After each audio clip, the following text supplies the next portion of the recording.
Kumusta po kayo? Bago po ang lahat, first things first.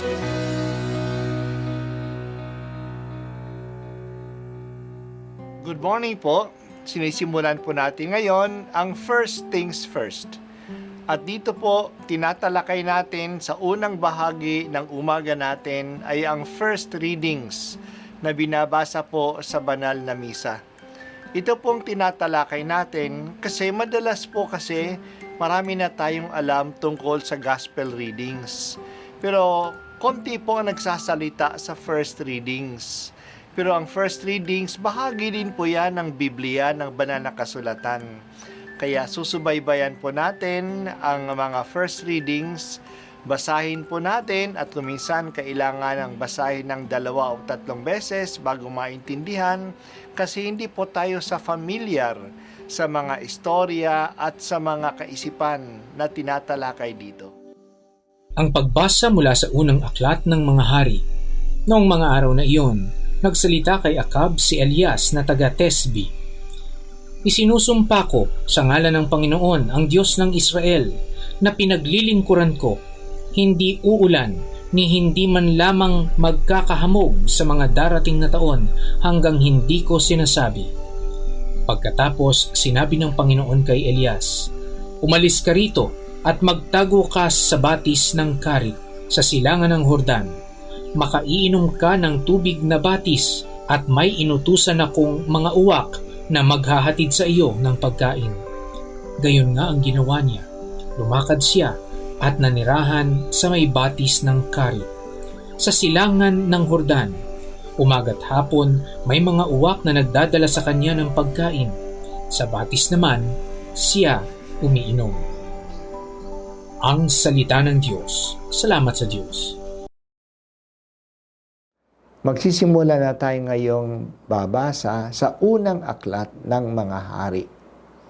Ang nilalaman ng aklat na ito ay ang kasaysayan ng kaharian ng Israel sa hilaga ng bansa. May section sa aklat na ito at sa ikalawang aklat ng mga hari ang tungkol kay Propeta Elias. Kaya siya ay isang dakilang propeta na nanindigan sa pananampalataya kay Yahweh, ang Diyos ng mga Israelita. Ang hari noon ng Samaria sa kaharian ng Israel ay si Acab.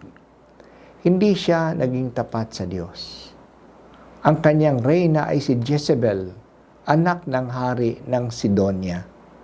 Silang dalawa ay sumamba kay Baal, isang Diyos-Diyosan. Nagpagawa sila ng templo kay Baal at sa asawa nitong Diyos-Diyosan din na si Astarte. Pinilit nila ang mga tao na sumunod sa kanila sa pagsamba sa mga Diyos-Diyosan na ito. Nag-alaga sila ng higit na 450 mga huwad na propeta ni Baal. Nagalit si Elias, ang propeta ni Yahweh. Sinumpa niya ang hari at ang kaharian. Nagdasal sila sa Diyos. Nagdasal siya sa Diyos na hindi umulan. Tumagal ito ng 3.5 taon. Walang ulan o hamog man na bumagsak sa kaharian. Nagkaroon ng matinding tagtuyo sa buong lupain. Dahil sa inuusig siya ni Haring Acab, inutusan siya ng Diyos na magtago sa may batis ng Karit. Umiinom siya sa batis at dinadalhan siya ng uwak ng pagkain niya araw-araw. Ang Diyos ay nagpaparusa sa hari at sa mga tao upang ipaalam sa kanila na siya ay ang tunay na Diyos. Siya ang may hawak ng panahon at ang mga pangyayari sa history. Pinatigil niya ang ulan. Pero hindi naman pinababayaan ng Diyos ang mga tapat sa Kanya.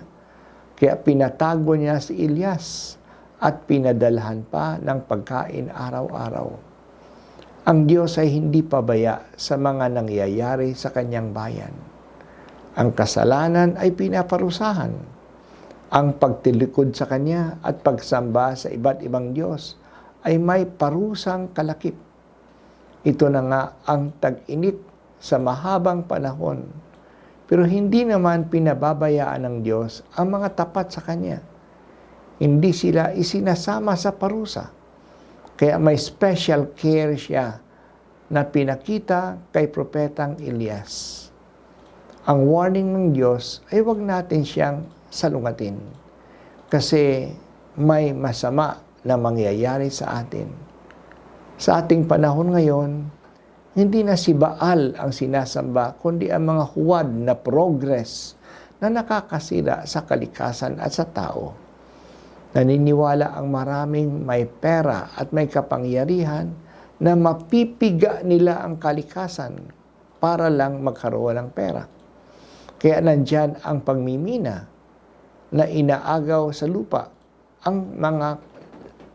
sa lupa ng mga katutubo.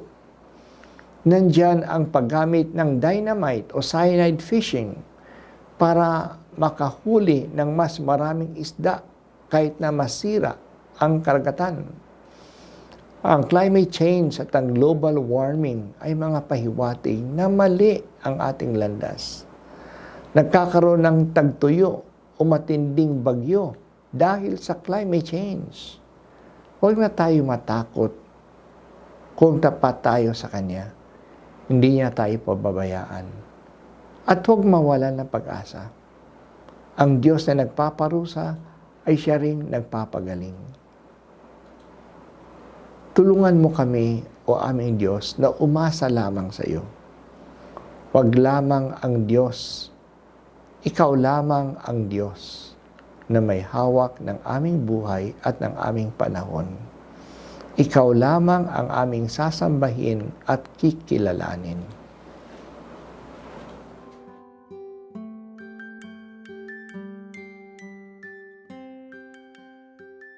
At ako po ay si Bishop Broderick Pabilio dito sa First Things First.